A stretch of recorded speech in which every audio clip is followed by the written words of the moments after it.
ठाकरे बंधूंना मजबुरीने एकत्र यावं लागलं असं म्हटलंय रवी राणा यांनी। राजकीय सत्ता मिळवण्यासाठी दोघं भाऊ एकत्र आले त्या शब्दात रवी राणांनी टीका केली आहे।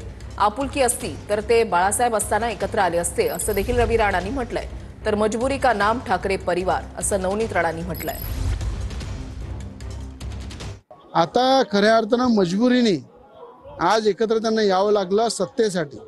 मला असं वाटतं की जसं प्रॉपर्टीच्या हिस्से वाटण्यासाठी काही भाऊ एकत्र येतात, तसे राजकीय पुढे शिकण्यासाठी, राजकीय सत्ता मिळवण्यासाठी हे दोघं भाऊ एकत्र आलेले आहे।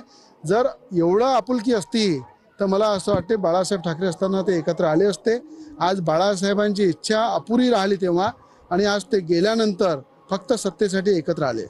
घर में कुछ नहीं रहा और अंधेरा हो गया तो अब निकले हैं उजाला करने। तो आता जे उद्धव ठाकरेजींचा परिवार एकत्रित आलाय तर महाराष्ट्राची जनतेचा पाण्याचे जे दृश्य आहे तो सिंपती म्हणून नाही, खुशी म्हणून नाही, पण मजबुरीचं नाम म्हणजे ठाकरे परिवार हा पद्धतीने लोक पाहते की एवढे त्रस्त झाले, एवढे मजबूर झाले की विचारांसाठी एक येऊ शकले नाही, आले नाही, आणि आज फक्त सत्यासाठी एक होणं, हा एकत्रित होणं नाही म्हणत, हा मजबुरीचं नाम म्हणजे ठाकरे परिवार।